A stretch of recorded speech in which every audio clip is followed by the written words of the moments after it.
Morales. Ay, perfecto.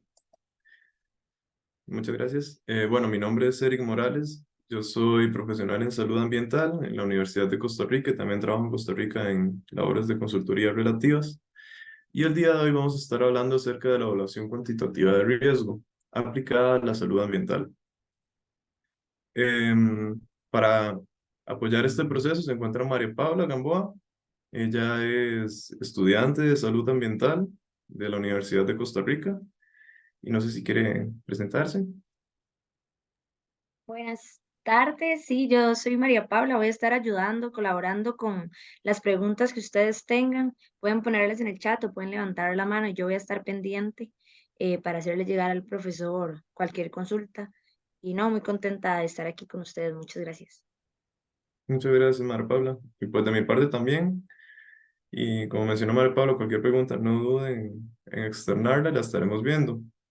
Entonces, el día de hoy vamos a empezar a hablar un poco de la evaluación cuantitativa del riesgo. Yo creo que acá es, pues, prudente hablar un poco y tratar de expandir un poco. Bueno, ¿qué es la evaluación cuantitativa del riesgo como tal? Es un proceso que se destina al cálculo o la estimación de un efecto que hay sobre el ambiente. Entonces voy a proceder a compartir. Por favor, me confirma María Paula que se observa la pantalla completa.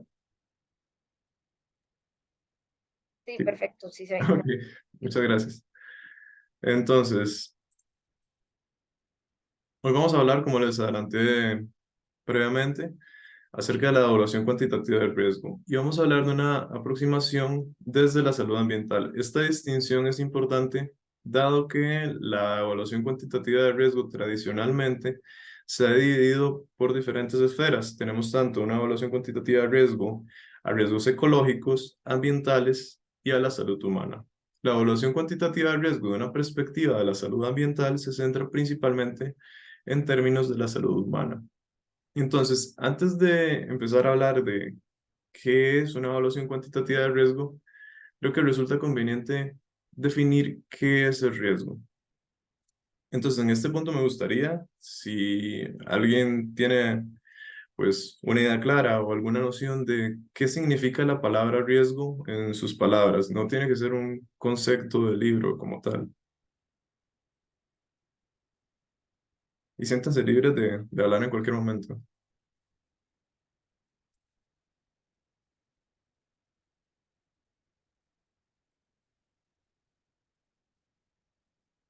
Hola, buenas tardes. Buenas tardes. Soy Laura González, soy geóloga, hago parte del grupo de Geología Médica del Servicio Geológico Ujú, y estamos pues haciendo como una recopilación de información para dentro de nuestro grupo hacer una evaluación de riesgo ujú. desde las fuentes geológicas, es decir, Ok, cómo perfecto. naturalmente pueden tener efecto en la salud de las comunidades que viven sobre alguna, digamos, matriz geológica. En Ujú. vista de lo que preguntas, nosotros hemos considerado riesgo como aquella eh, como posibilidad que existe de que un ser humano, en nuestro caso, por eso lo digo y doy el ejemplo, pueda estar expuesto a una sustancia tóxica o potencialmente peligrosa para su salud. Ok. Perfecto, muchas gracias, Laura. Y sí, justamente en eso va un poco qué es el riesgo. El riesgo eminentemente es una probabilidad y como usted mencionó, una posibilidad. O sea, ese chance que nos damos de que bajo determinados efectos o determinadas condiciones de exposición se llegue a presentar un efecto, ya sea un efecto a un organismo que puede ser un ser humano, un sistema que puede ser un ecosistema o puede ser incluso un sistema construido por seres humanos, imagínense una planta de tratamiento de aguas o algo por el estilo, o una población, que en este caso también vamos a hablar de una población humana bajo específicas circunstancias de exposición a un agente. Entonces, en este momento lo que tenemos es realmente una probabilidad. Quiero que esto quede muy claro. El riesgo es per se un número, que usualmente oscila entre 0 y 1. Pero el riesgo per se, a pesar de ser solamente un número que oscila entre 0 y 1, tiende a ser altamente dinámico. En la imagen que tenemos acá, pues tenemos que, bueno, la comunidad científica se encuentra dividida. Unos dicen que esta cosa es peligrosa y otros dicen que no lo es. Y esto es algo muy común a la hora de evaluar el riesgo. La definición de si ese agente provoca un riesgo importante o no lo es, tiende a ser algo difuso. Por eso buscamos, de alguna manera, objetivizarlo lo más que podamos para evitar caer en este tipo de ambigüedades. Y allí nos podemos preguntar cuestiones tales como, bueno, ¿cuál es el peligro? ¿Dónde y cuándo se encuentra? Entonces, el peligro usualmente tiende a ser el agente o la serie de eventos que se encuentran en torno a este agente. Y el dónde y cuándo son las condiciones peligrosas ubicadas en un tiempo y un espacio determinado para ello. Entonces aquí es donde podemos hacer una diferenciación clara en los términos de análisis cuantitativo de riesgo entre el peligro y el riesgo. Entonces el peligro siempre va a ser ese algo, ese agente. Llámese en este caso, por ejemplo, este ejemplo que tenemos acá, mercurio y su exposición por irrigación, que él puede causar un potencial efecto sobre, en este caso, poblaciones humanas. En contraposición, el riesgo es esa probabilidad, ese efecto que nosotros hemos calculado de alguna manera, que ya vamos a hablar más adelante de eso, de que este efecto se materialice. Entonces, como vemos en la imagen que se encuentra acá, tenemos que, por ejemplo, un ejemplo de riesgo es una probabilidad, por ejemplo, una probabilidad de un 0,1% de que alguien en este grupo de personas llegue a presentar un cáncer específico. Entonces, de ahora en adelante, quiero que mantengamos muy clara esta diferenciación.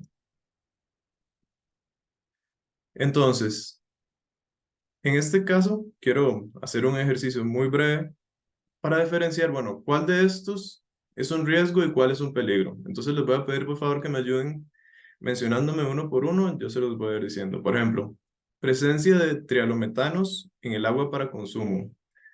Los trialometanos son cancerígenos probados. Entonces, en este caso, alguien que quizás se atreva a reconocer si la presencia de trialometanos en el agua es un peligro o es un riesgo.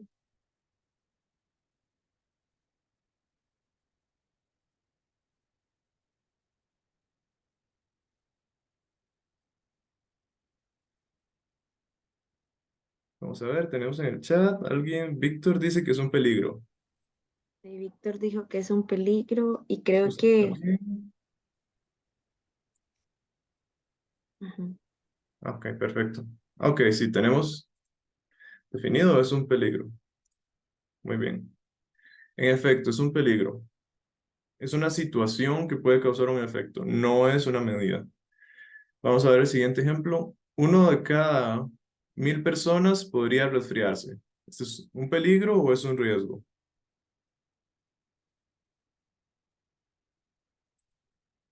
Ok, un riesgo, perfecto.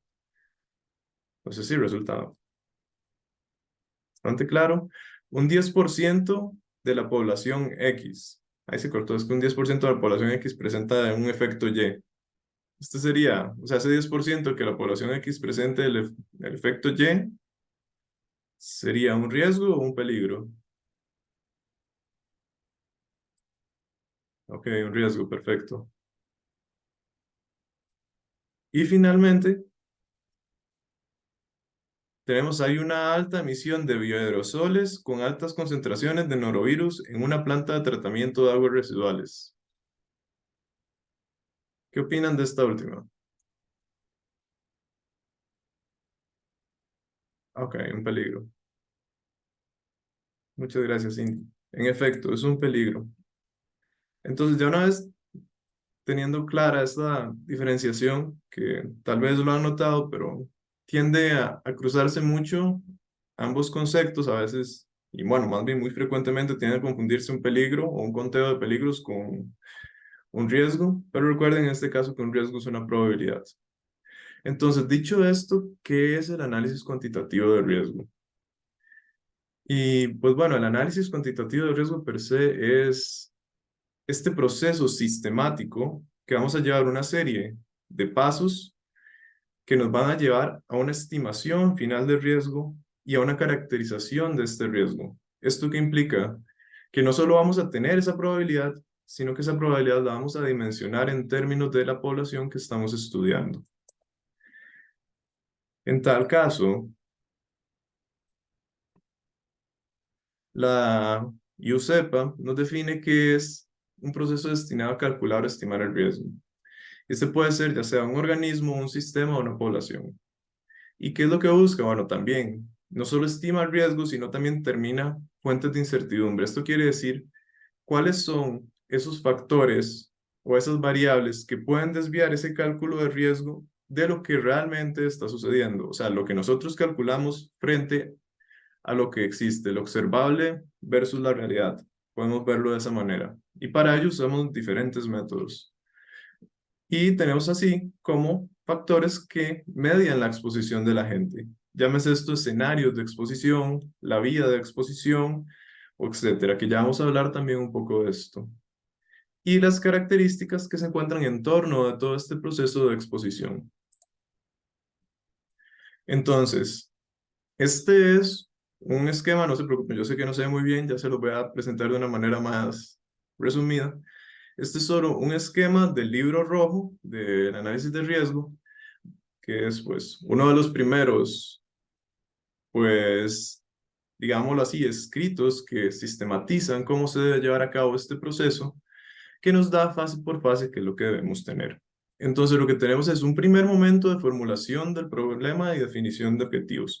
En este momento vamos a buscar, bueno, ¿qué es lo que podemos medir? ¿Cómo se puede medir? Aquí usualmente vamos a definir nuestro agente de exposición porque es importante medirlo. Esto es sumamente relevante en términos de una evaluación de riesgo, puesto que hay un par de limitaciones que tiene esta metodología. Es la primera, que antes de hacer la estimación de riesgo tenemos que conocer o tienen que haberse descrito previamente los parámetros y un modelo de dosis-respuesta sobre la exposición de ese agente, sin importar que ese agente puede ser una fuente de energía, puede ser una sustancia química, puede ser un microorganismo, pero necesitamos que esa relación dosis-respuesta haya sido preestablecida.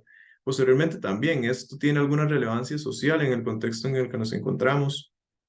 Estas preguntas deben ser respondidas en este primer paso y tenemos una segunda fase en la cual nosotros vamos a aplicar el análisis de riesgo, que ya vamos a entrar un poco en cada uno de esos pasos, y una fase final que es, bueno, si este riesgo no es aceptable, quiere decir que este riesgo resulta alto, ¿qué vamos a hacer para controlarlo? Pero en sí el análisis de riesgo no es un proceso lineal per se, es realmente un proceso pues cíclico. Entonces, ¿qué es lo que tenemos usualmente? Tenemos un problema, un contexto que amerita medir el riesgo, una medición de riesgo, una presentación de alternativas de qué se puede hacer con ese riesgo, una toma de decisiones y a partir de ellas acciones y una evaluación nuevamente. Que si todo sale bien, tal vez no nos llegue a hacer otra medición, nos va a llevar a un monitoreo un poco más relajado, o puede que más bien nos delate y nos muestre la necesidad de hacer estudios aún mucho más profundos. Entonces, ¿cómo se aplica un análisis cuantitativo de riesgo?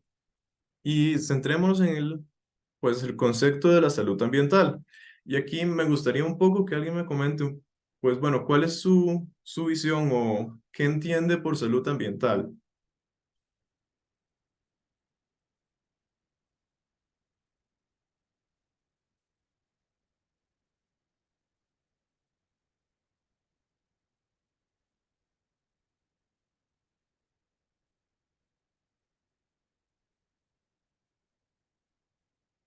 Algo así muy breve, simplemente como la noción de qué, qué se entiende por salud ambiental.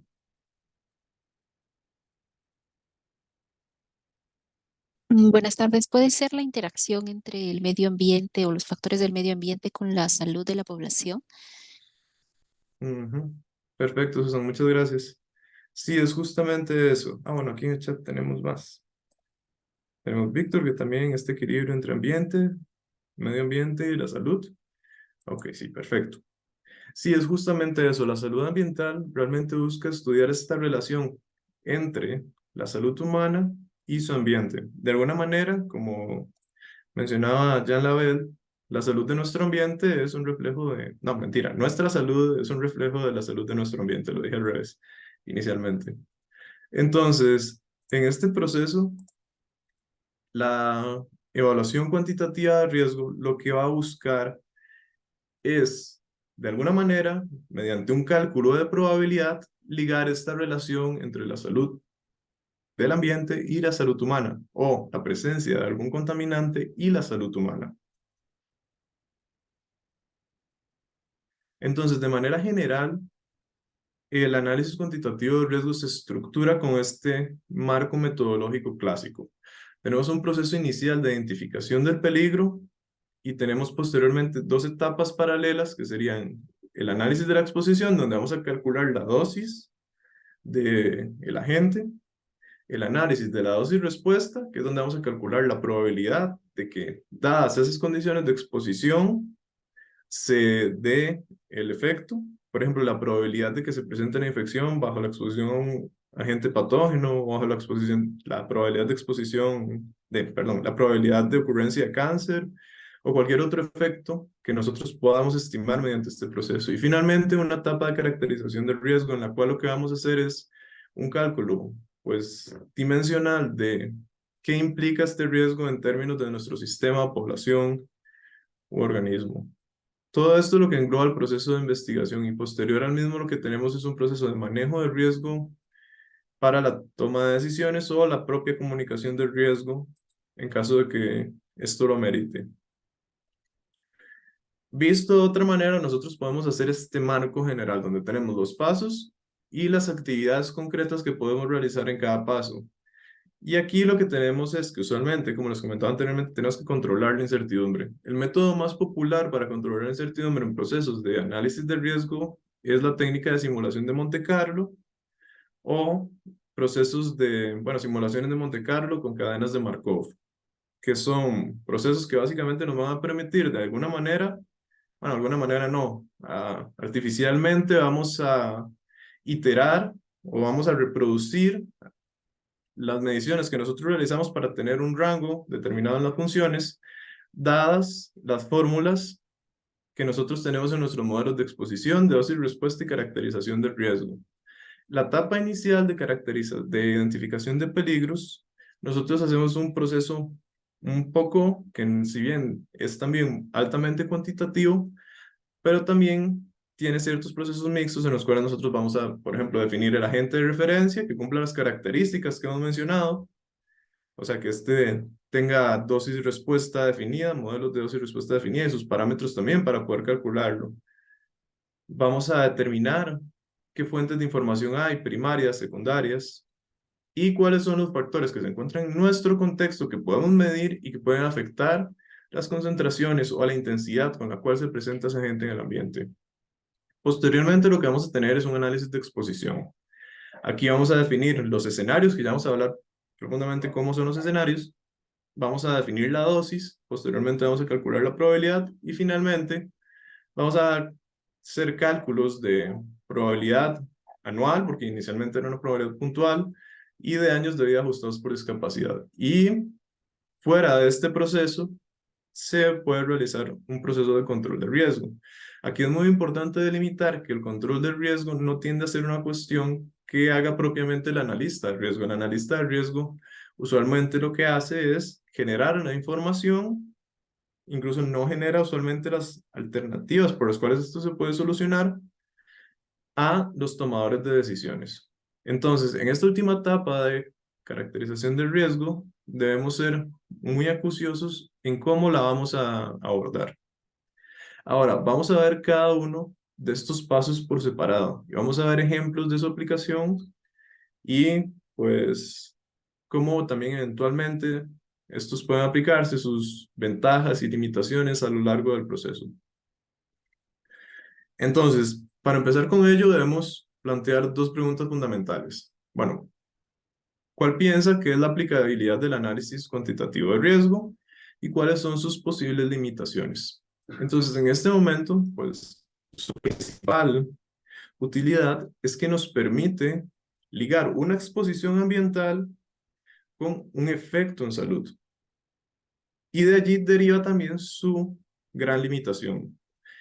Esto no es posible si yo no tengo definidos, por ejemplo, a qué concentración o a qué magnitud yo puedo observar un efecto. Ni siquiera puedo hacerlo si no ha habido un modelo previo, o sea, si alguien no ha hecho una modelación matemática previa de cómo funciona ese comportamiento entre la intensidad y la respuesta que sería el resultado que esperemos. Llámese una infección, llámese cáncer o lo que sea que estemos tratando de medir.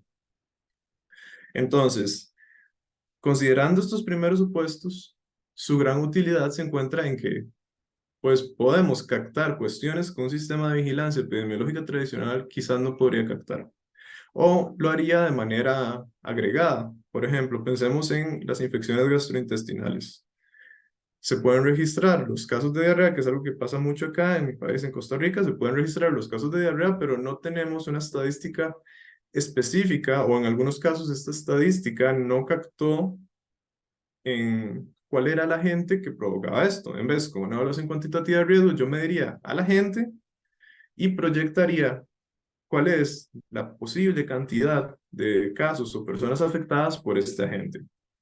Entonces, en esos términos nos permite un monitoreo ambiental de exposición muchísimo más preciso, muchísimo más rico. De hecho, anteriormente se ha probado que tiende a tener mayor grado de similitud con lo que sucede en la realidad que sistemas tradicionales de epidemiología ambiental, bueno, de epidemiología, donde hay una afectación pasiva de los pacientes.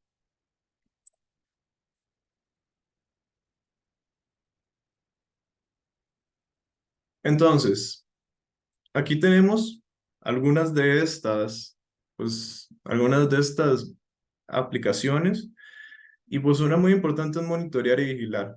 Esta metodología se utiliza con mucha frecuencia en países como Canadá, Australia u Holanda para monitorear el rendimiento de las plantas de tratamiento de aguas, tanto residuales como para consumo humano. Entonces se miden diferentes agentes y finalmente se hace una modelación de riesgo para poder determinar si el riesgo al cual se exponen esas poblaciones con esa determinada calidad de agua es aceptable o no es aceptable. Por supuesto, con esto lo que busca también es prevenir resultados indeseables en salud. Podemos prevenir una posible exposición. También nos permite una vinculación entre la exposición ambiental y el resultado, como les comentaba previamente. Nos permite dimensionar el impacto de una exposición ambiental, que es en gran medida uno de los grandes desafíos que tendemos a tener en salud ambiental. Bueno, ¿cuál es el efecto de esta contaminación? ¿Cuál es el efecto de la presencia de este agente sobre la población? Porque tenemos que buscar evidencias sólidas que nos permitan demostrarlo tanto para la toma de decisiones como para la mejora general. Nos permite adicionalmente una regulación basada en riesgo y es una regulación basada en evidencias.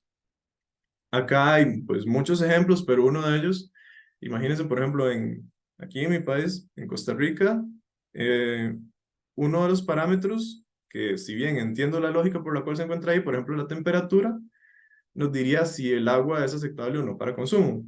Pero ciertamente que alguien tome agua en 35 grados centígrados no va a significar un riesgo importante para su salud. Claro que eso habla un poco de la proveniencia de esa agua y por qué está caliente, lo cual sí es aceptable, pero no nos da una evidencia de efectos sobre la salud humana. En cambio, si nosotros trabajamos en análisis cuantitativo de riesgo, nosotros obtenemos ya sea una probabilidad de que se dé el efecto, años de vida ajustados por discapacidad o alguna otra métrica que nos diga, vea, es la presencia o los niveles en los cuales se encuentra este agente va a causar este efecto determinado. Y eso facilita mucho, pues, la toma de decisiones. Otra posible aplicación es la simulación de efectos de medidas para aplicar en el ambiente. Imagínense una vez que ya realizamos nuestra evaluación y al realizarla determinamos que hay un exceso de riesgo. Entonces, podemos controlar este exceso de riesgo antes de tomar medidas, podemos simular cuántas reducciones de riesgo tendrían esas medidas, lo cual es una ventaja importante para poder discriminar cuál medida es más apropiada o menos apropiada en un determinado contexto. Imagínense en el contexto, por ejemplo, de una planta de tratamiento de aguas residuales. donde yo tengo una emisión determinada de bioaerosoles y quiero simular cuál es el efecto de colocar una barrera que me va a tener tanto porcentaje de bioaerosoles y entonces yo voy a poder determinar si eso va a disminuir el riesgo lo suficiente para que ese riesgo sea aceptable. Pero puedo hacerlo antes de aplicar la medida. Y por supuesto la toma de decisiones informadas.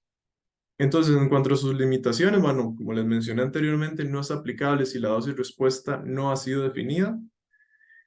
Y esta es una limitación pues bastante grave y es que, bueno, su lógica, como es típicamente en todo tipo de evaluación de riesgos, es eminentemente bayesiana. Esto quiere decir que toma pues realmente esta lógica de la estadística bayesiana en la cual nos basamos en nuestros supuestos previos. Y esto también va a, todos estos previos es lo que eventualmente vamos a meter en nuestro modelo y va a terminar en un determinado resultado de riesgo. Esto, pues, se vuelve de mucho peso en función de la experiencia y la perspectiva del investigador que lo está aplicando, la persona investigadora que lo está aplicando. Entonces, si bien podemos objetivizarlo lo más que pueda, siempre va a tener un efecto no sesgado, pero sí, bueno, sí es una especie de sesgo, levemente sesgado, por la percepción del investigador sobre la exposición. Entonces, para ello se busca recolectar la mayor cantidad de información posible en la etapa de identificación de peligro para evitar agregar la menor cantidad de supuestos no basados en evidencia. Y sí, Alma, dígame. Sí, quería preguntar si, si ya hay como alguna forma de evaluar efectos conjuntos de múltiples agentes. Ajá. Pues sí, o sea, si hay como, si hay posibles interacciones o algo así. Ah, ok, perfecto. Sí, Alma, muchas gracias por la pregunta. Sí, ahorita vamos a verlo, si hay posibles acciones. Al ser un proceso probabilístico, nosotros lo que hacemos es inicialmente un cálculo de probabilidad básico, o sea, individual, y posteriormente lo que aplicamos para llegar a nuestro target es el teorema de adición de probabilidades para poder llegar a una probabilidad conjunta del evento. Entonces, imagínese que usted tiene un primer efecto que puede ser, no sé, presentar en la infección de algo y un segundo efecto que es presentar cáncer. Entonces, eso eventualmente se puede traducir en carga de enfermedad. Esa carga de enfermedad que tendría unos años de vida ajustados por discapacidad ya le daría a ambas exposiciones una unidad común. Y esa unidad común eventualmente la podríamos, pues, apilar para poder saber si la carga de enfermedad es aceptable o no. Entonces, básicamente lo que hacemos es, pues, trasladar de una exposición ambiental a un efecto humano, por así decirlo. Pero sí es posible. De hecho, esa es la última parte que vamos a ver hoy, que es la parte de caracterización del riesgo. Y sí vamos a ver algunos ejemplos de adición de efectos. Pero muchas Gracias. gracias por su pregunta. Sí. Y bueno, finalmente, una de sus limitaciones es que es susceptible a presentar una alta incertidumbre. Entonces, por eso es que usamos técnicas como simulaciones de Monte Carlo o simulaciones de Monte Carlo mediante cadenas de Markov para poder propagar toda esta incertidumbre que nosotros podamos tener en un proceso de medición. Esto no implica que nosotros vamos a hacer una medición puntual y vamos a hacer simulaciones que nos lleven a eso. Usualmente sigue muestreos como los que se tienden a hacer en ciencias ambientales, muestreos prolongados de varios años, sistemáticos. Sin embargo, aún bajo esas condiciones de muestreo, pues es necesario propagar la incertidumbre, dado que la realidad es altamente aleatoria. Entonces debemos buscar la mayor cantidad de posibles salidas hacia ese efecto. Entonces, dicho esto, vamos a empezar con la identificación del peligro. Entonces, en esta etapa, nos vamos a plantear estas 4 preguntas. Y aquí me gustaría que alguien me proponga un posible agente en un contexto determinado. Puede ser algo ficticio, no tiene que ser algo relacionado con la realidad. Vamos a ver aquí en el chat tenemos alguno. Ok, pesticidas. Ok. Está bien, hablemos de pesticidas, quizás arsénico. Ok, arsénico. Bueno, vamos a hablar de arsénico. Ok, bueno, tenemos que hacer una votación aquí. No, está bien. Ok, hablemos de arsénico, puesto que lo vamos a hablar un poco más adelante. Ok, entonces, imagínense que yo tengo un contexto de un agua subterránea y se ha encontrado previamente que existe arsénico allí. Entonces, me pregunto, ¿es plausible esa exposición? Pues sí, es plausible esa exposición. Sabemos que en la zona hay arsénico y sabemos que en ese acuífero hay antecedentes de encontrar arsénico. ¿Qué cualidades ambientales se presentan? Pensemos, hay quizás un pozo que se ha construido allí, quizás no de manera artesanal y no respetado ciertos procesos que puede llevar a una contaminación mayor con arsénico al mover diferentes capas. Puede, ¿cuánto se consume esa agua o para qué se usa esa agua que se extrae de ese pozo? Hay posibles fuentes de contaminación, o sea, ya el arsénico está per se en el agua o hay una contaminación que está siendo aportada a ese acuífero y hay antecedentes que sugieren la presencia de un riesgo alto, ya sea mediante que hemos revisado pues registros y vemos que en ese lugar hay un exceso de riesgo de cáncer de vejiga, por ejemplo, que es un efecto típico de la exposición a arsénico. Entonces, cuando hemos definido ese contexto, podemos dar un siguiente paso. Si en este punto nosotros no podemos responder satisfactoriamente estas preguntas, es recomendable abandonar el proceso, puesto que más allá de ello, podríamos estarnos pues metiendo en un callejón sin salida.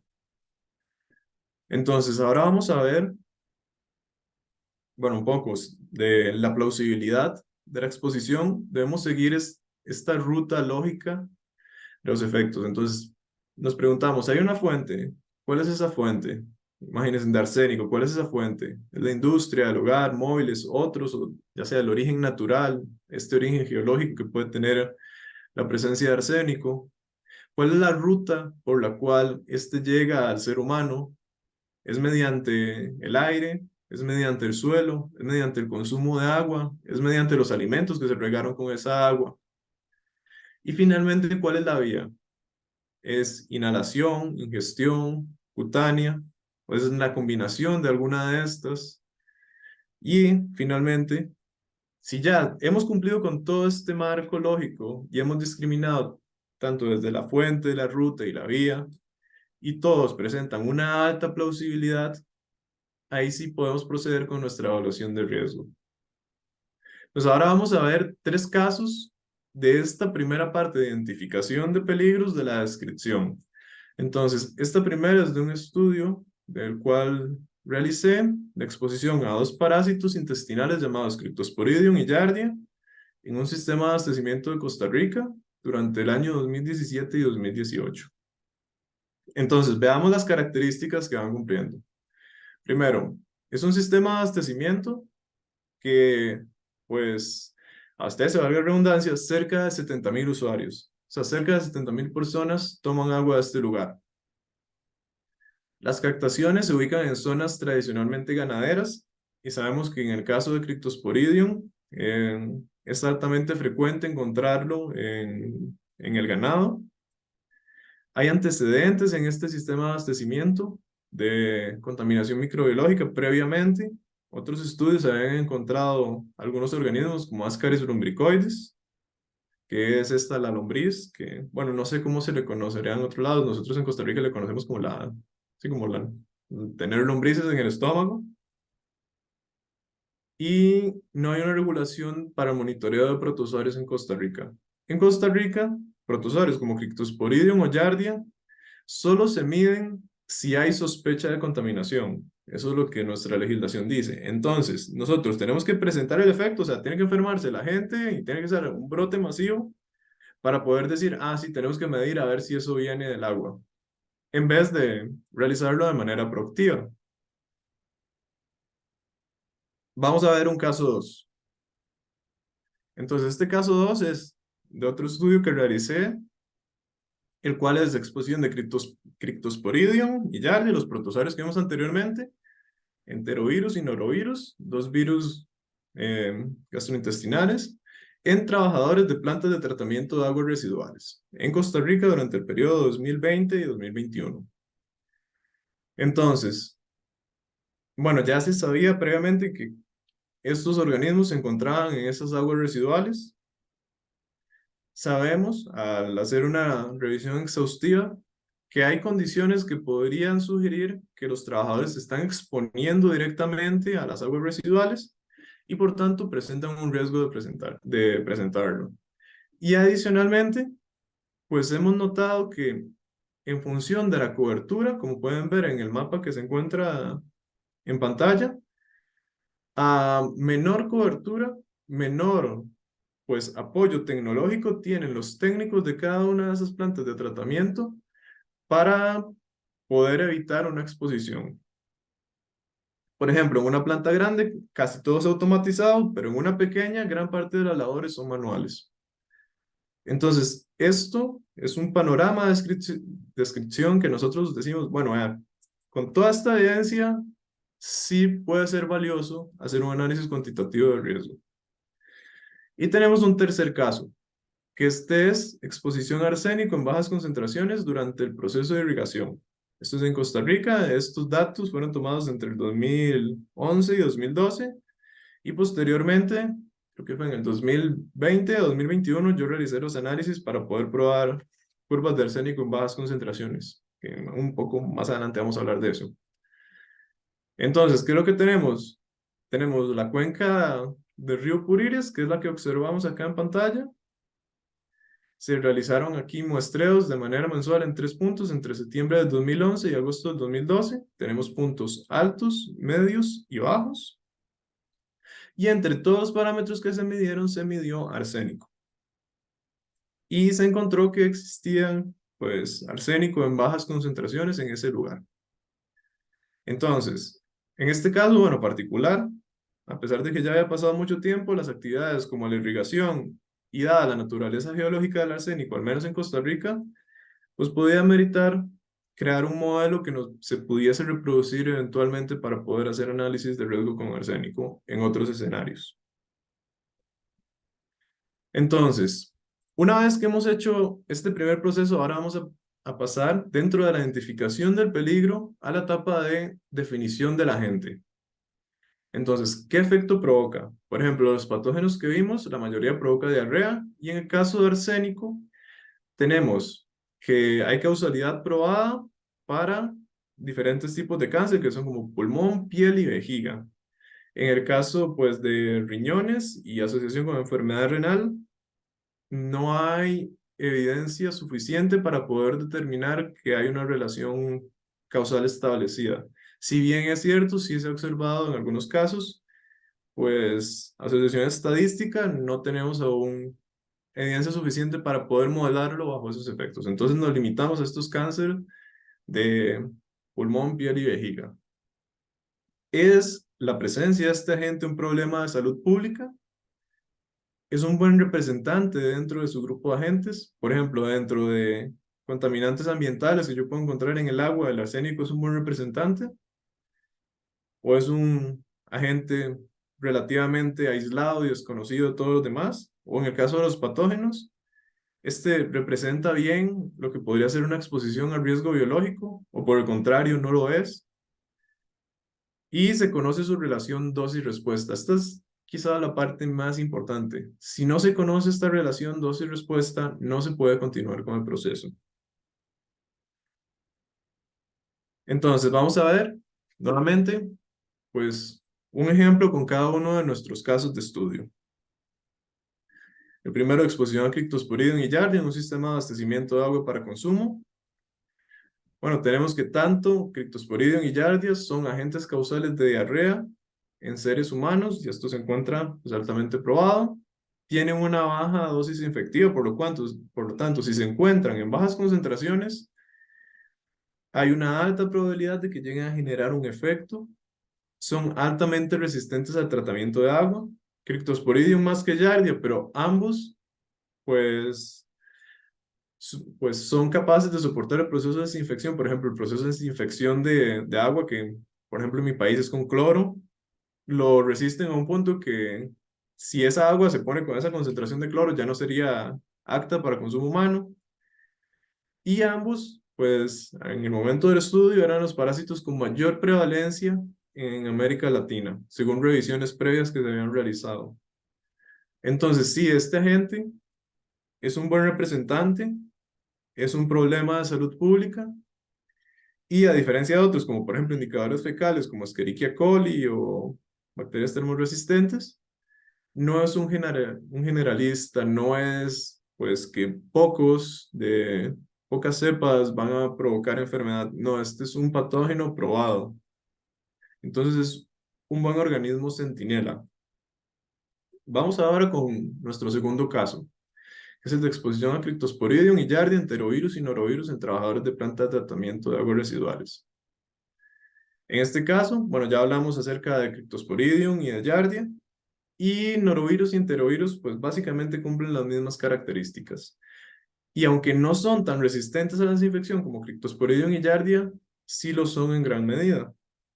Y aquí voy a hacer pues una pausa para explicarles por qué es esto de la resistencia a la desinfección resulta un factor tan importante para realizar el análisis de riesgo. Más allá de que van a pasar el proceso de tratamiento y pues van a sobrevivirlo, también porque no son medidos con regularidad.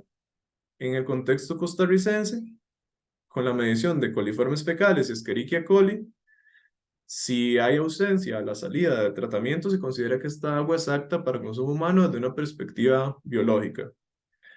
Pero sucede que, a pesar de que una determinada dosis de cloro puede eliminar estas bacterias, no va a eliminar ni a norovirus, ni enterovirus, ni Cryptosporidium, ni Giardia.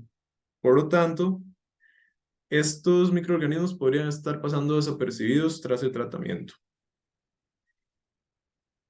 Bueno, es un poco, se les adelanto, es un poco lo que vamos a ver. Y nuestro tercer caso, exposición a arsénico en bajas concentraciones durante procesos de irrigación. Quiero que tenemos, bueno, el arsénico es un metaloide que naturalmente se encuentra en el agua, principalmente subterránea. Es principalmente de origen geológico.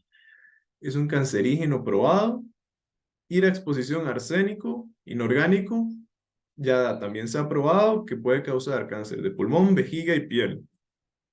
Y las rutas, pues las fuentes más frecuentes de exposición son ya sea la ingesta directa, la irrigación, consumo de alimentos irrigados con agua contaminada, que pues tiene arsénico.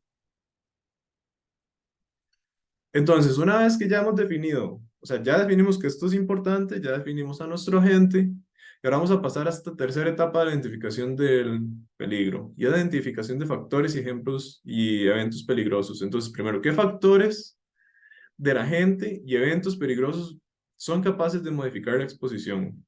Porque las concentraciones ambientales no tienden a ser algo estático, son altamente dinámicas. Por ejemplo, cómo las afecta la lluvia, cómo nos afecta que hayan cambios en el uso del suelo o el propio uso del suelo. Todas estas cuestiones deben ser medidas y de alguna manera determinadas. Luego debemos preguntarnos si es posible cuantificar estos agentes y factores. Y finalmente la frecuencia, o sea, cuál es la concentración a lo largo del tiempo. Y bien, esto es sumamente importante. La mayoría de evaluaciones ambientales se detienen en esta etapa. Con una concentración, usualmente decimos, bueno, hay una concentración, pero una concentración es adimensional al efecto que podría tener directamente sobre la salud humana. Y bueno, finalmente, nos vamos a preguntar si este agente se presenta en una magnitud alta. Entonces, vamos con nuestro caso 1, de exposición de Cryptosporidium y Giardia en un sistema de abastecimiento de agua. Y aquí lo que hicimos fue, pues se muestreó el agente en las 4 tomas que habían a lo largo del sistema de abastecimiento, que eran 4 microcuencas, que son las que tenemos aquí en el Zoom, las cuales hemos llamado como A, B y C y D. En ese momento, pues no tenían nombre, entonces tuvimos que optar a estos nombres tan creativos. Entonces, una vez que nosotros definimos nuestros puntos de muestreo, hicimos una delimitación del uso de suelo, notamos que habían variaciones en el uso de suelo entre la estación seca de la estación húmeda y que había una predominancia importante de uso ganadero en las microcuencas C y D. Entonces, este es un indicador de riesgo importante. Pero también notamos que había, pues, asentamientos urbanos muy cerca de las tomas y de los cuerpos de agua, lo cual, pues, también puede ser una fuente de contaminación importante. Si regresamos a la imagen anterior, como ustedes ven, nosotros hemos definido aquí 3 escenarios. Estos 3 escenarios eran el escenario 1, que es toda la zona de captación, el escenario 2, que era 50 metros de buffer, o sea, que hay 50 metros para acá y 50 metros para acá, con respecto al cuerpo de agua, y el escenario 3, que son 50 metros a 1 kilómetro de distancia desde la toma. Entonces, ¿por qué hicimos esta delimitación tan curiosa en su momento? Porque notamos que especialmente en el caso de las microcuencas B y C, había una importante concentración de asentamientos urbanos que se encontraban muy cerca de la toma de agua. Entonces aquí ya tenemos una serie de indicadores de peligro. Y bueno, en este punto es peligro, nada más es peligro. Y bueno, nosotros, al menos en Costa Rica, es muy común que haya, aunque no es legal, que haya una evacuación directa de agua hacia los cuerpos de aguas residuales.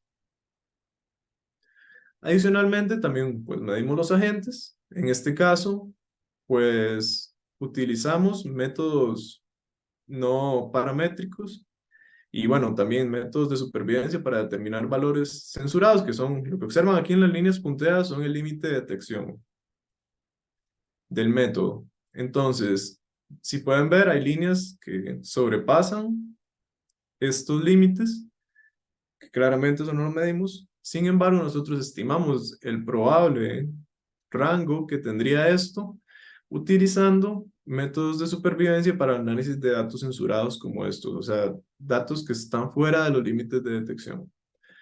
Entonces, ¿qué encontramos? Encontramos que, bueno, para Cryptosporidium, además de que no era tan frecuente como pensábamos inicialmente, no habían diferencias estacionales. Encontramos el mismo efecto para Giardia, y en el caso de los colifagos somáticos, que también se midieron como un indicador control en este caso, que son estos virus bacteriófagos que pues toman a los coliformes, y su presencia es un indicador de contaminación fecal. Encontramos que para ellos sí habían diferencias estadísticamente significativas, que eran más frecuentes en la época lluviosa. Y encontramos el mismo resultado para Escherichia coli, que como les mencioné es un indicador bacteriano muy utilizado. Entonces, ¿esto qué quiere decir? Que probablemente la fuente de estos parásitos no sea la misma que tienen estos. Estos, al tener ese comportamiento estacional tan marcado, lo que sugieren es que, además de que puedan tener aporte de vertidos de aguas residuales, tienen aportes difusos que gracias a las correntías son arrastrados desde el suelo hacia el cuerpo de agua, que es lo que sucede, por ejemplo, en los lugares ganaderos, que son los que tenemos acá. Ahora, en el caso de Giardia y Cryptosporidium no observamos ese patrón. Además de ello, se realizó un modelo de regresión de Poisson para poder determinar si 24 horas antes de los muestreos, la precipitación afectaba la presencia de estos microorganismos. Y lo que encontramos fue muy curioso. En el caso de Giardia, digo de Cryptosporidium y de Giardia, cuando no llovía o la precipitación era muy débil, se encontraba que había una mayor probabilidad de encontrar a los microorganismos. Un patrón contrario al que encontramos en el caso de los colifagos somáticos y Escherichia coli. Con Giardia, cuando era muy fuerte, se encontró también, pero no seguía un patrón tan establecido como los indicadores control que tomamos. Entonces aquí ya delimitamos un contexto de riesgo y con todo esto ahora sí podemos empezar nuestra evaluación cuantitativa de riesgo. Ahora vamos con nuestro caso 2, que es la exposición de Cryptosporidium y Giardia, enterovirus y norovirus en trabajadores de plantas de tratamiento de aguas residuales. Entonces, acá lo que hicimos fue primero hacer una inspección exhaustiva de las condiciones ocupacionales, tanto pues acciones como vigilancia que había en salud, el uso de ropa de trabajo, transporte de muestras, por ejemplo, muestras que se toman de las aguas residuales, y vimos si habían algunos indicios dentro de todos estos patrones que pudiesen llegar a modificar o propiciar la exposición. Esto lo dividimos pues desde una perspectiva ocupacional en medidas administrativas, medidas de infraestructura y medidas de equipos de protección personal. Entonces, estas que estamos viendo son las medidas administrativas. Y observamos que habían medidas especialmente, por ejemplo, limpieza de ropa de trabajo o la disposición que había de esta ropa, que habían diferencias importantes entre cada una de las plantas, que a pesar de que era un mismo operador, no se encontraba de manera estandarizada, y que estas a su vez, pues también daban indicios de que había un riesgo importante. Esto, bueno, esto se llama, pues es un gráfico de mosaico. Este gráfico de mosaico lo realizamos basados en los parámetros establecidos por metodología de York y colaboradores, pero con modificación propia para realizar este tipo de visualización. Entonces, al observar las condiciones de infraestructura, observamos un patrón similar, observamos que, bueno, no hay una limpieza de la infraestructura, no se propicia la misma, hay algunos faltantes de equipo de seguridad, tales como lavabojos, lavamanos, en el caso, por ejemplo, de la planta de tratamiento pequeña. Entonces, tenemos un contexto de riesgo que es importante en este caso. Y finalmente, uso de equipo de protección personal. Se observó que tampoco tenía un uso completamente satisfactorio en ninguna de las tres plantas de tratamiento, aun cuando se cumplieran con algunos de los parámetros básicos. Y al hacer un recuento de todo esto, lo que encontramos es que a mayor tamaño de la planta, mayor cobertura de las medidas de control de exposición que habían, que era algo que pues suponíamos un poco, dado que a mayor tamaño de la planta observamos que había pues pues mayor automatización y pues también control sobre las actividades dentro de las mismas plantas. Y al medir las concentraciones, encontramos, pues en casi todos los casos, muestras positivas por Cryptosporidium, por Giardia, por norovirus y enterovirus. Y en el caso particular, bueno, de Cryptosporidium y Giardia, encontramos rangos que regularmente se encuentran en plantas de tratamiento de aguas residuales. En el caso de norovirus y enterovirus, no, encontramos que eran más altas de lo que la literatura describe, o sea, varios estudios describen que usualmente se encuentra en plantas de tratamiento. Esto es sumamente curioso y bueno, quizás para los que vivimos en zonas tropicales que no tienen estaciones marcadas, solo tenemos una estación que llueve y otra que llueve menos, que formalmente les llamamos estación seca y lluviosa, pero en ambas llueven y no están pues delimitadas. Se teoriza que es posible que no haya, por ejemplo, lo que observamos en el invierno, donde pueden haber bajas de las cargas virales o en las concentraciones y circulación de los microorganismos dadas a condiciones de frío, y nosotros tenemos simplemente un ciclo continuo de circulación de estos microorganismos, por lo cual es esperable y previamente se han descrito resultados similares donde se encuentra que son mucho más frecuentes en zonas como Costa Rica que en otras latitudes. Entonces, aquí ya definimos un contexto de riesgo. Vamos con nuestro tercer caso, que son exposición de arsénico en bajas concentraciones durante el proceso de irrigación. Aquí lo que hicimos, nuevamente aplicamos análisis de censura para poder determinar los rangos y observamos que no habían diferencias entre o sea, estadísticamente significativas entre los diferentes puntos de muestreo, que eran el alto, el medio y el bajo, pero sí observamos que habían diferencias estacionales entre cada uno de ellos. Y pues, según evidencia anterior y lo que pues se ha descrito, es altamente probable que el origen de este arsénico sea geológico y no provenga de actividades humanas. Y pues aquí ya creamos un contexto muy básico de el comportamiento del arsénico a lo largo del río, que este es directamente bombeado para eventualmente hacer una irrigación. Entonces, esto es una primera etapa de identificación de peligros donde señalamos un contexto. Ahora vamos a hacer un pequeño espacio de discusión donde nos vamos a dividir en grupos durante 10 minutos y quiero que se centren en responder la siguiente pregunta. ¿Cuáles son los principales aspectos a considerar a la hora de estructurar un proceso de identificación del peligro? ¿Qué son estas etapas que hemos observado durante todo este rato? Entonces, ahora voy a dejarte compartir. No sé si... Ah, sí, voy a hacer eso. Voy a dejar de compartir y les voy a compartir la pregunta por... Les voy a compartir la pregunta por el chat. Y vamos a hacer un espacio de breakout rooms donde vamos a discutir con respecto a la pregunta. Ay, no me lo copió como texto, disculpen. Lo copió como una imagen.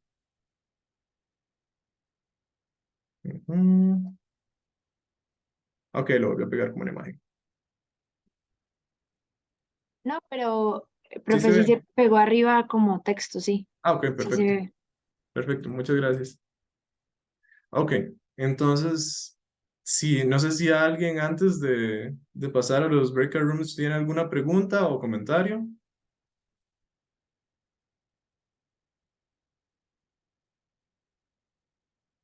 No. Ok, entonces vamos a hacer la división por los cuartos. Ah, sí, aquí tenemos uno.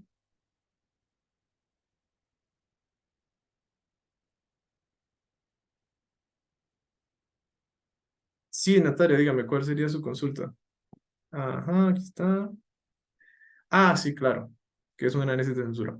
Ok, un análisis de censura, bueno, no es precisamente de censura, pero se conoce popularmente como censura. Lo que hacemos es, si nosotros hacemos una medición ambiental, usualmente tenemos un límite de detección.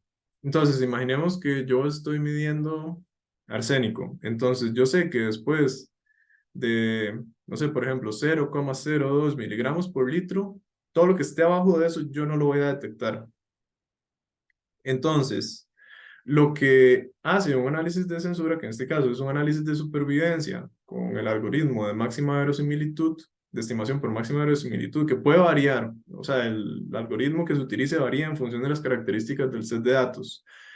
Esto lo que implica es que yo voy a tener aún esos datos que están debajo de ese nivel de ese nivel de detección del método de laboratorio, yo voy a poder hacer una estimación de, bueno, ¿qué tan probable fue que eso estuviera más bajo? En términos de análisis de riesgo, eso es sumamente importante, porque si nosotros hacemos un tratamiento inadecuado de los datos antes de llevarlo a nuestra función, o sea, a nuestro modelo de riesgo, nosotros vamos a sobreestimar o subestimar el riesgo. Entonces, con este análisis de censura, o sea, donde estamos considerando que esos valores que estaban debajo o encima del método de detección, no quiere decir que tuvieran ese valor específico, o sea, ese límite, sino que es probable que se encontraran, pero en concentraciones muy bajas que no podemos detectar. Entonces, ¿qué es lo que usualmente hace esto? Porque muchas personas lo que hacen es que sustituyen esto por un cero o lo sustituyen por el límite de detección. Entonces, en la primera alternativa, si lo sustituyen por un cero, estarían subestimando el riesgo, porque están bajando el valor, los valores centrales y el comportamiento de todo el set de datos. Y por otro lado, si lo sustituyen por el valor del límite, estarían sobreestimando el riesgo, porque estarían considerando una concentración mucho más alta de la que realmente fue en la realidad. Entonces, César, no sé si eso respondió su pregunta o o tiene todavía alguna otra consulta.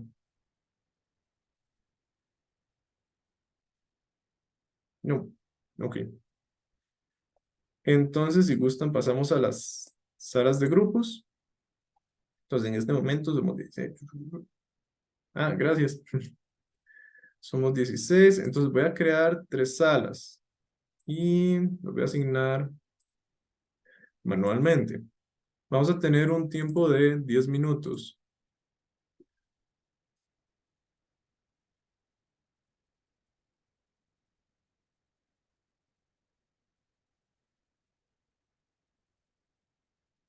Mm.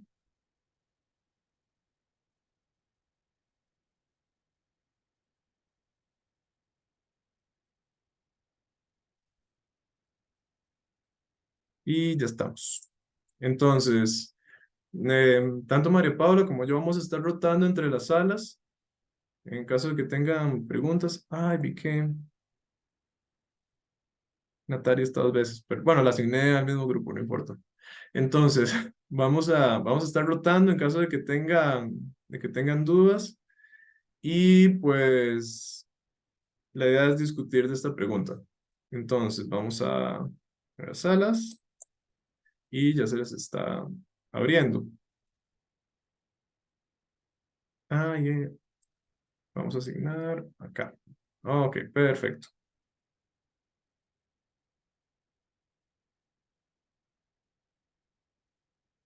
Voy a poner el tiempo. Y ahí está, y falta.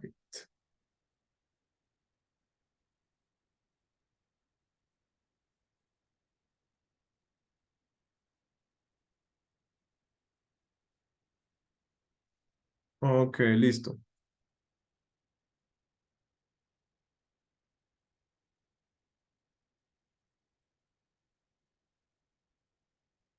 Y ya estamos. María Paula, ¿usted se puede mover entre las salas? Sí, me parece que sí me deja. Ok, Em, no sé, falta alguien de asignar, me parece, ¿verdad? no, o sea, la que falta asignar es usted. ¿Y David? Ya lo asigné, Ah, pero ok, no, no se ha logrado unir, tal vez. sí, anda en algún lugar. Ok, entonces, profe, si quiere, yo me puedo unir a la primera para ver. Ok, listo. Cualquier cosa le aviso, entonces. Ok, perfecto. Entonces, voy para cambiar aquí.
Quizás alguna persona de cada grupo.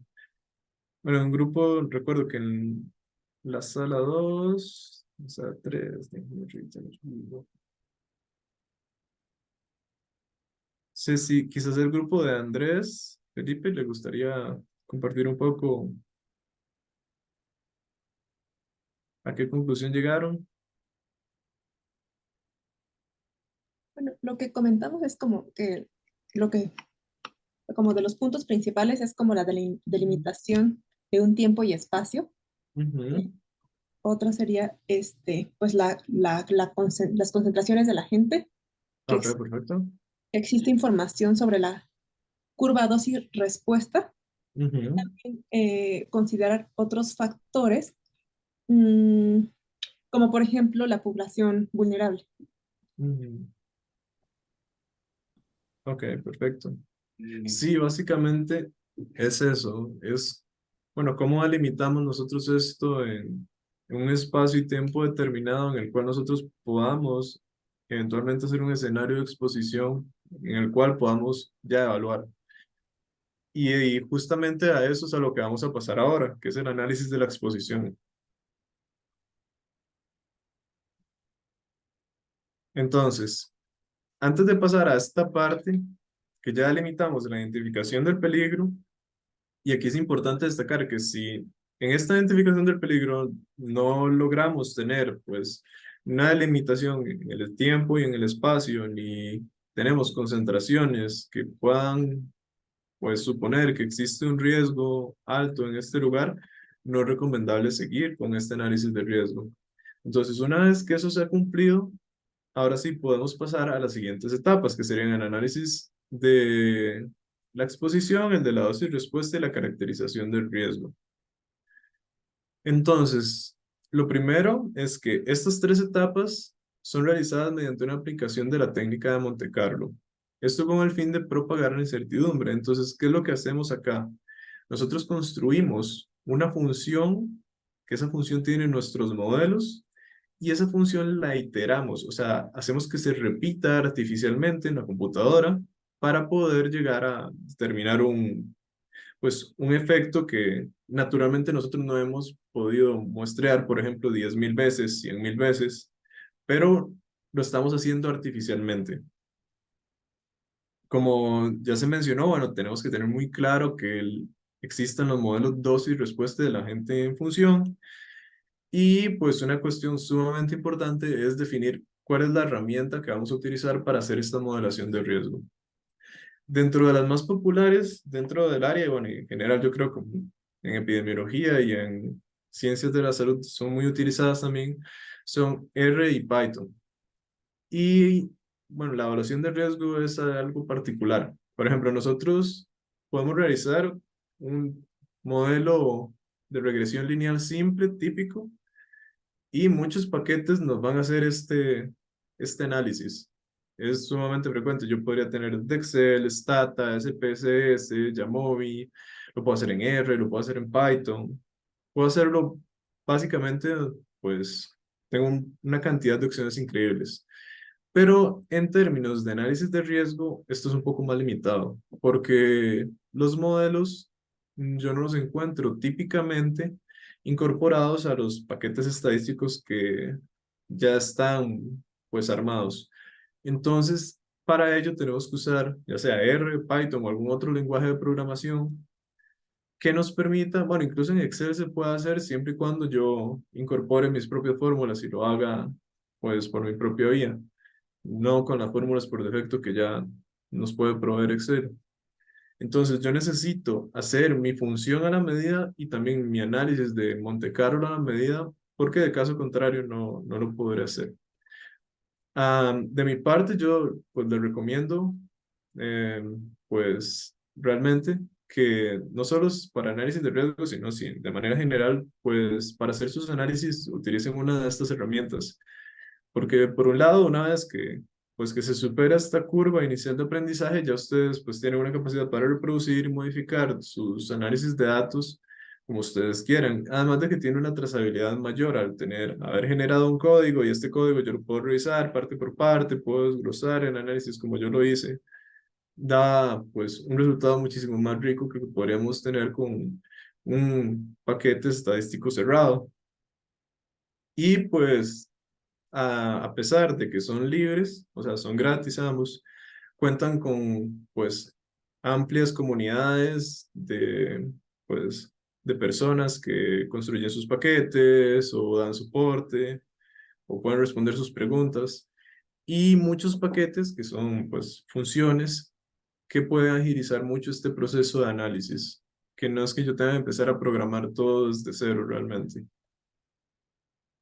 Entonces, un ejemplo de lo que yo tendría en un modelaje de riesgo, este pues es un ejemplo muy básico, es un resultado preliminar del caso 1 que nosotros vemos, pero después se los presento con otro gráfico, este solo para ejemplificar, de una salida de un modelo de riesgo es algo como esto. Lo que vemos en el eje X es la probabilidad de que se dé una infección tras un año de exposición a Cryptosporidium y Giardia. Estos son cada una de las microcuencas y este es el aditivo de todas las microcuencas. O sea, la combinación mixta de tomar el agua mezclada de ellas, que es lo que sucedía en este caso. Entonces, ¿qué es lo que obtenemos? Nosotros obtenemos una base de datos al final de 10.000 valores por cada uno de estos histogramas y lo que tenemos, bueno, en este caso es pues, un histograma, lo que tenemos es realmente un conteo de probabilidad, en este caso representado como un porcentaje, de la ocurrencia máxima y nosotros pues definimos nuestra incertidumbre, o sea, el límite superior y límite inferior, a partir de los valores que nosotros obtuvimos de este modelaje. Entonces, como les mencionaba, en mi caso particular, pues tiendo a trabajarlo con una mezcla de lenguaje de programación R pues, usualmente lo uso con Markdown. Últimamente he migrado un poco a Quarto, que es la nueva alternativa de Markdown, que se ha modernizado un poco. Y también lo combino, pues, mucho con LaTeX para poder, en un solo esquema, poder tener un código, por ejemplo, como este, que yo no solo tengo el código que me lo ejecuta, sino que también tengo las fórmulas y tengo también, pues, lo que significa cada una de esas variables que yo tendría eventualmente para hacer mis estimaciones de riesgo.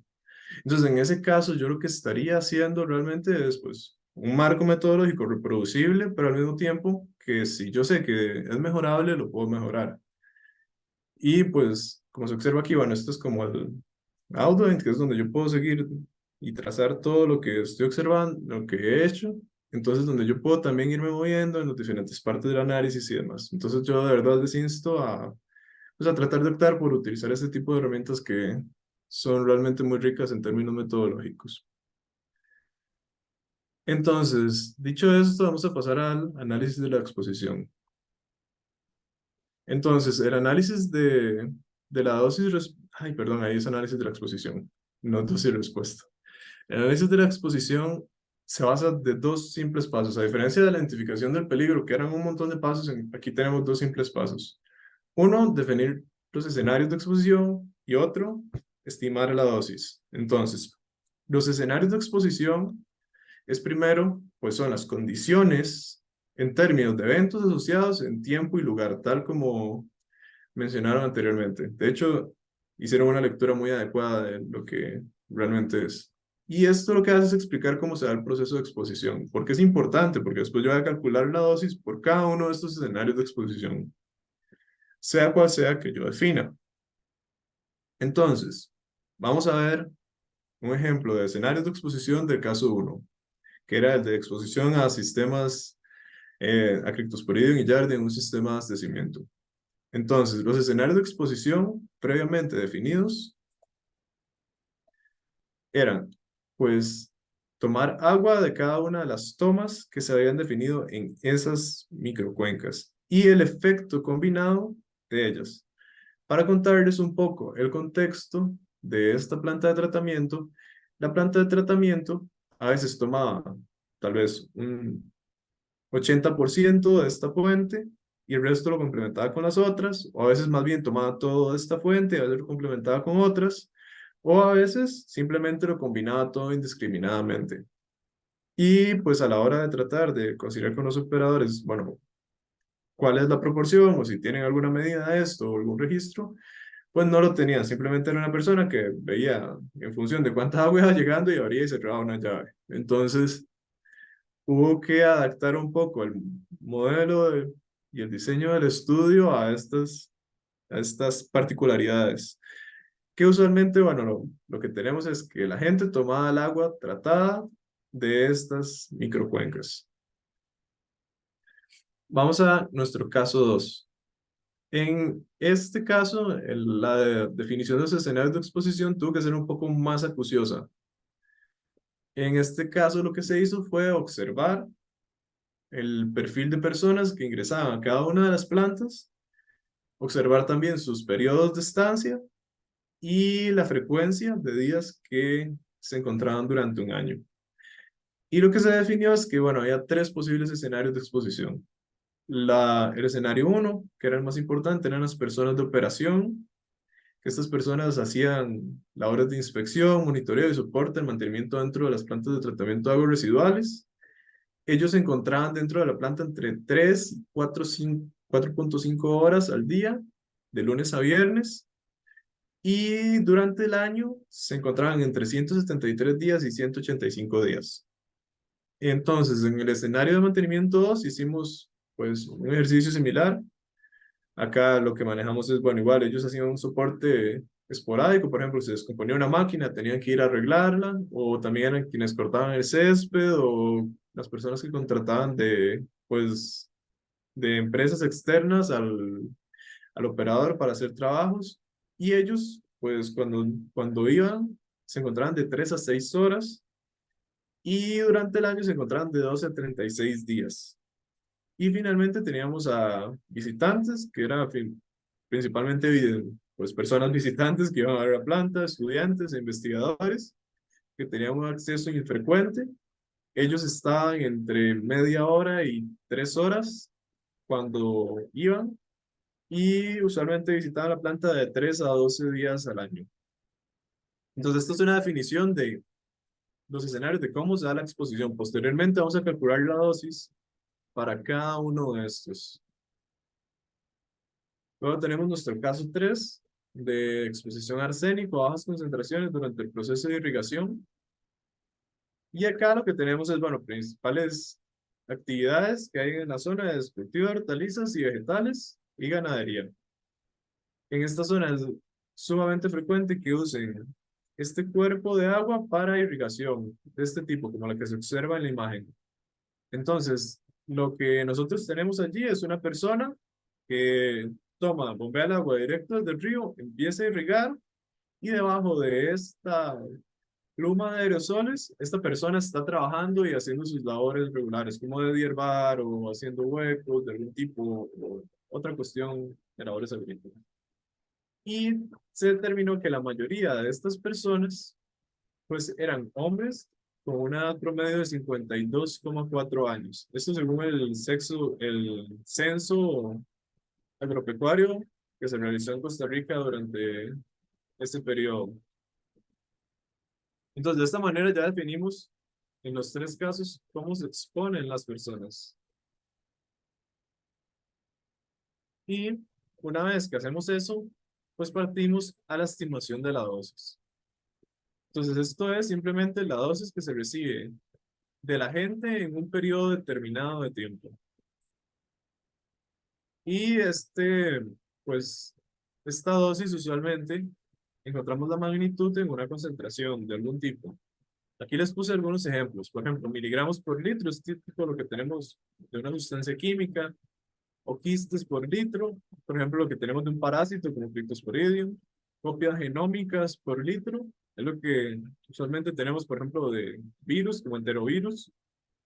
Este es microsieverts, que es la unidad de magnitud de radiaciones ionizantes, y el método de estimación de esta dosis tiende a variar bastante entre la matriz que se está midiendo, o sea, ya sea agua, suelo, alimentos o aire, y el agente que se mide.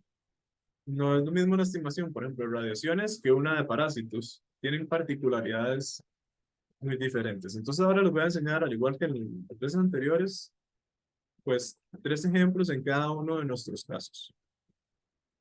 Primero tenemos el caso de exposición a Cryptosporidium y Giardia en un sistema de abastecimiento de agua.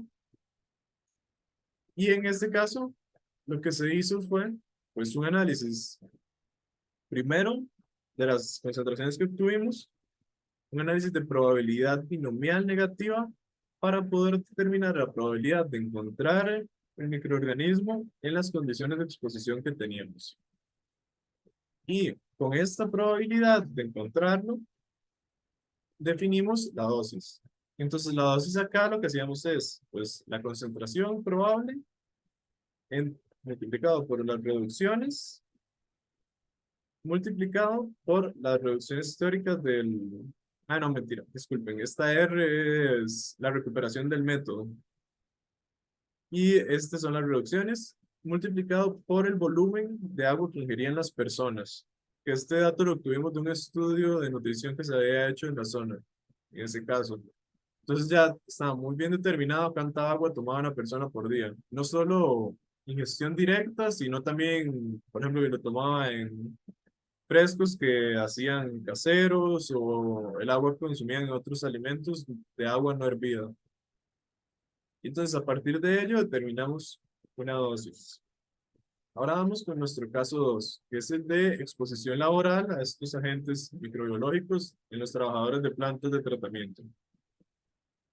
Entonces, acá lo que teníamos era igual un análisis un análisis probabilístico para encontrar al organismo que fue realizado mediante técnicas de supervivencia con el método de estimación de máxima verosimilitud. En este caso, pues se hizo como lo vimos anteriormente para análisis de datos censurados.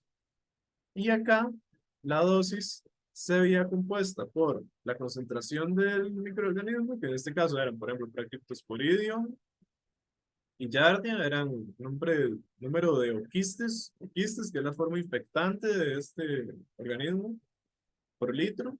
En el caso de norovirus y enterovirus, era el número de copias genómicas que obtuvimos mediante el análisis de PCR. El volumen ingerido accidentalmente lo tomamos de diferentes estudios donde habían volúmenes similares, donde habían hecho estudios similares y habían determinado un rango de volumen, así que lo que hicimos fue modelarlo de manera pseudo aleatoria. Y finalmente tenemos una R de reducciones por el uso de mascarillas. Entonces aquí calculamos dosis por el uso, bueno, por el no uso de mascarillas también calculamos. Y lo calculamos también por el uso de mascarillas quirúrgicas, por el uso de mascarillas N95 y por el uso de mascarillas N100. Y a partir de eso se calcularon todas esas dosis en todos los escenarios de exposición para que da un total de, pues finalmente creo que eran como 112 escenarios de exposición que se iteraron todos mediante las funciones de Monte Carlo. Ahora vamos a nuestro caso 3 de concentraciones durante el periodo de proceso de irrigación arsénico. Y aquí lo que tenemos más es el cálculo tradicional de dosis para sustancias químicas. Lo calculamos tanto por la vía oral como por la vía dermal.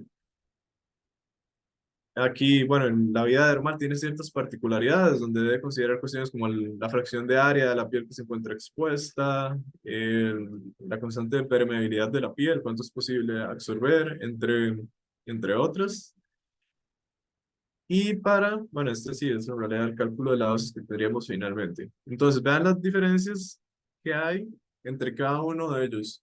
Y probablemente cuando yo empiece a buscar diferentes tipos de agentes, voy a encontrar diferentes modelos por los cuales yo puedo calcular las dosis. E incluso un mismo agente puede tener muchas formas de calcular una dosis de manera diferente. Por eso no, a la hora de presentarlo, trato de presentarlo como diferentes tipos de escenarios y no tanto como una sola posible vía para poder hacerlo. Entonces, ahora vamos a pasar. Ah, sí, tenemos una pregunta.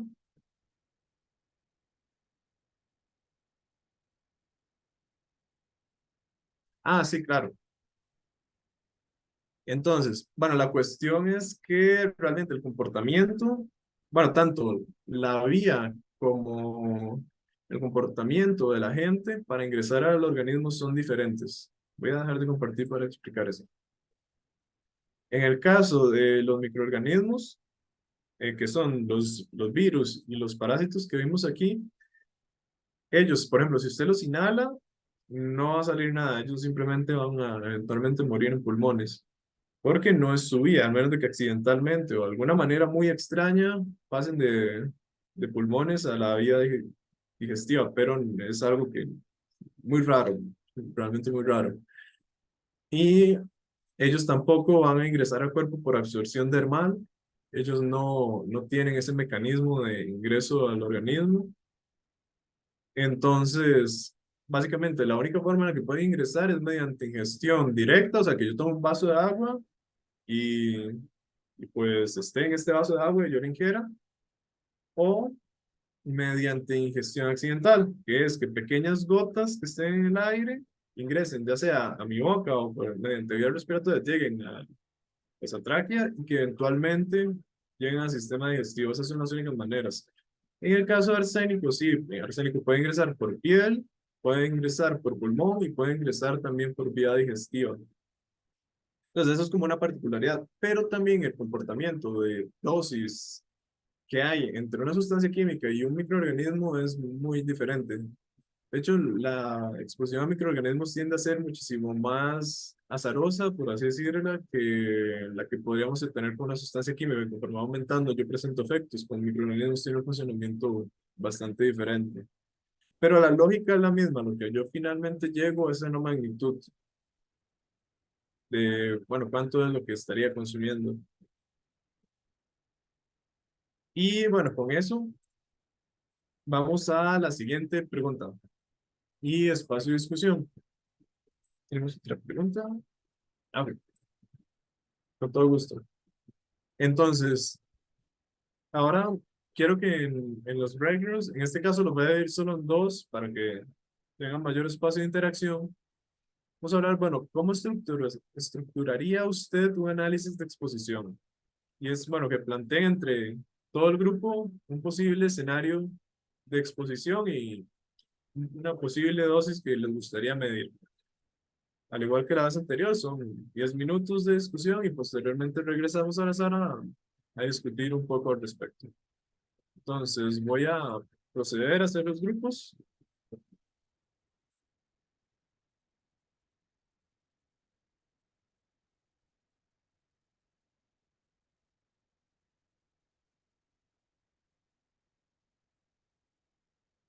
Y ya lo veamos.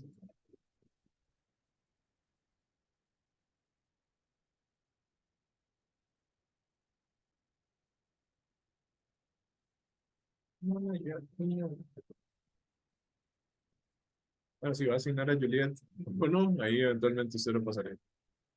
Entonces, igual yo voy a estar rotando ahorita entre los grupos y en 10 minutos regresamos.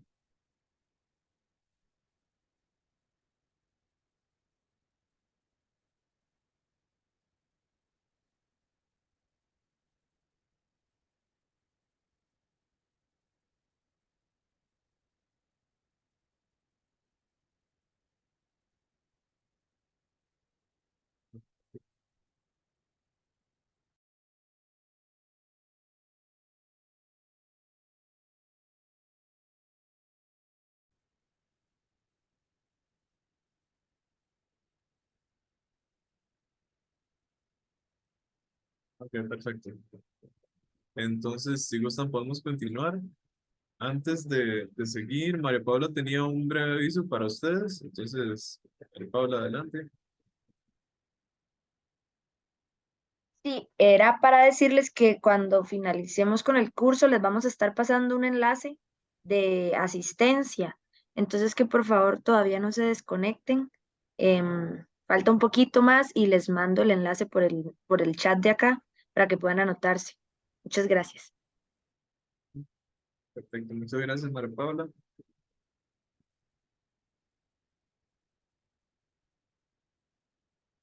Entonces, ahora vamos a continuar. Voy a compartirlos. Y pues bueno, anteriormente quedamos en la parte de discusión. Ya hemos avanzado un poco en el análisis de riesgo, pasamos por la parte de identificación de peligros. Ahora ya pasamos por el análisis de la exposición. Y ahora vamos a la siguiente etapa, que es el análisis de la dosis de respuesta. Entonces, en esta etapa, lo que vamos a hacer es estimar la probabilidad de ocurrencia del evento por escenario de exposición. Entonces, ya medimos las concentraciones en la identificación del peligro, ya estimamos la dosis y definimos los escenarios y la dosis para cada escenario. Y ahora vamos a calcular la probabilidad, o sea, el riesgo de que eso suceda en, pues, en las condiciones que hemos predefinido. En este caso, tanto el método como el ajuste de los modelos tiende a derivar de los modelos de dosis y respuesta que previamente se han establecido. Por eso es tan importante que la dosis y respuesta haya sido preestablecida, igual que los parámetros dosis y respuesta. Porque si esto no se ha establecido previamente, no podemos realizar esta etapa. Y lo que tendremos aquí como última salida es, pues, una probabilidad.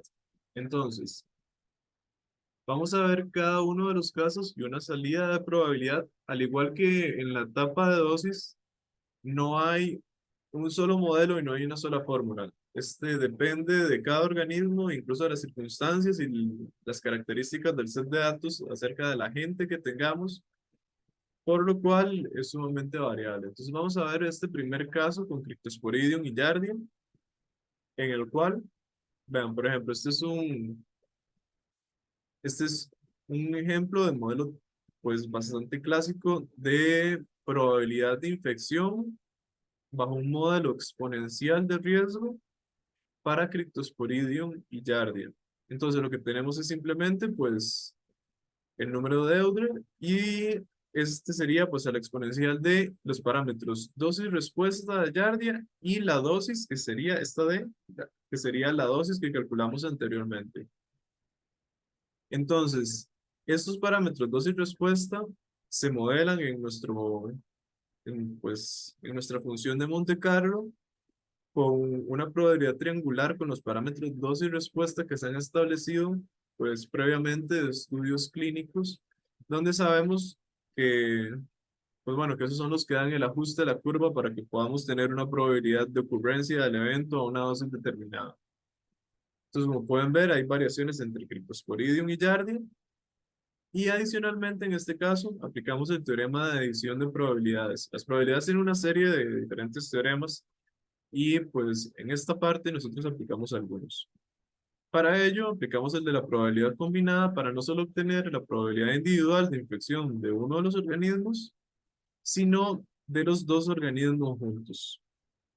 Entonces, como resultado de eso, ay no, perdón, estaba más adelante, me adelanté. Disculpen. Luego, bueno, podemos pasar al caso de Cryptosporidium y Giardia y enterovirus y norovirus en trabajadores de plantas de tratamiento de aguas residuales. Para este caso, pues la dosis es un poco más compleja porque las características de exposición son un poco más complejas. Entonces, lo que tenemos igual es la probabilidad de infección de cada agente y la combinada, que la combinada en este caso toma tanto a Cryptosporidium, Giardia, norovirus, enterovirus. Y para cada uno vamos a usar un modelo diferente. Entonces, en este caso, utilizamos el modelo exponencial nuevamente para Giardia. Pero para Cryptosporidium utilizamos este modelo que se conoce como Poisson fraccional. Entonces, utilizamos el modelo Poisson fraccional para calcular, pues, la probabilidad de infección por Cryptosporidium. Y en el caso de norovirus utilizamos un beta Poisson combinado con una función confluente hipergeométrica de Comer. Que este caso, bueno, es un poco porque norovirus es bastante particular y eso pues también lo hace pues un poco difícil de trabajar. Bueno, más que difícil, es complejo. Y en este caso lo que hace es pues, simular un poco el efecto de distribución ambiental que tendría él usualmente e incorpora pues valores de cero prevalencia de norovirus en la población que se está tratando. Entonces este es otro ejemplo de cómo se calcula un análisis de probabilidad. Y vamos al tercer ejemplo. Este sería el de análisis de la dosis respuesta para arsénico. Y en este caso lo que se utilizó fue un modelo exponencial cuadrático multidimensional que bueno, es un poco diferente a lo que típicamente se utiliza, que es el quad de riesgo, donde se divide por un lindero. En este caso, se calculó re- la probabilidad real de presentar ya sea cáncer de pulmón, de piel o vejiga por la exposición que teníamos en irrigación para estos trabajadores o trabajadores agrícolas durante la labor de irrigación. Entonces, ven, aquí lo que tenemos son diferentes parámetros para cada uno de estos son parámetros dosis respuesta por tipo de cáncer. Y bueno, hay otros parámetros que no salen aquí, pero ya la tabla era demasiado grande, que son tales como la permeabilidad de la. Ah, no, ese ya está. Bueno, aquí está la función de Hertzsprung, la permeabilidad de la piel era la dosis, no, sí, aquí están todos los parámetros, perfecto. Entonces, en este caso, lo que obtenemos finalmente con estos parámetros dosis respuesta es pues un cálculo de probabilidad de la ocurrencia de cáncer. En este caso, si tiramos directamente el resultado, y aquí lo que teníamos era pues simplemente probabilidad de presencia de cáncer. Este cálculo de probabilidad, en este caso, solo los números marcados en rojos obtuvieron un valor por encima del límite de riesgo aceptable, que es 1 por 10 a la menos 6. Es ligeramente más alto. En comparación con otros estudios, en realidad se encuentra bastante bajo.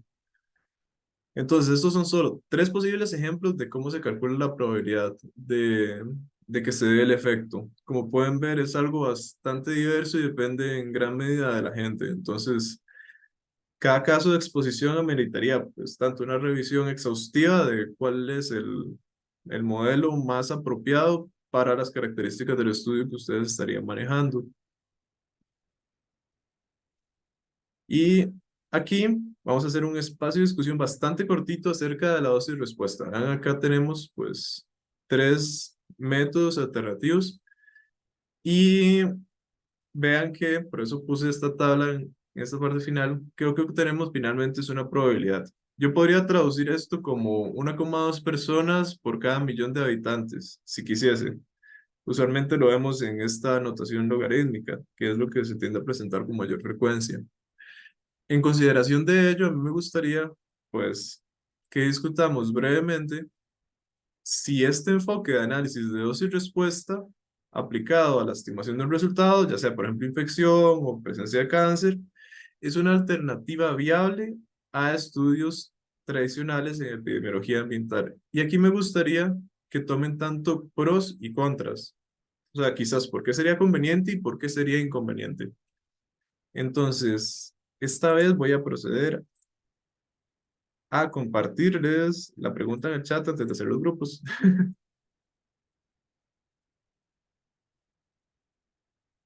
Para que la tengan accesible. Y de igual manera yo voy a estar rotando entre los grupos en caso de que tengan preguntas específicas o requieran algún tipo de soporte. Entonces vamos a hacer los grupos y voy a mover a algunas personas a otros grupos porque está un poco desbalanceado. Ok, entonces ya estamos. Y vamos a proceder a crear los grupos.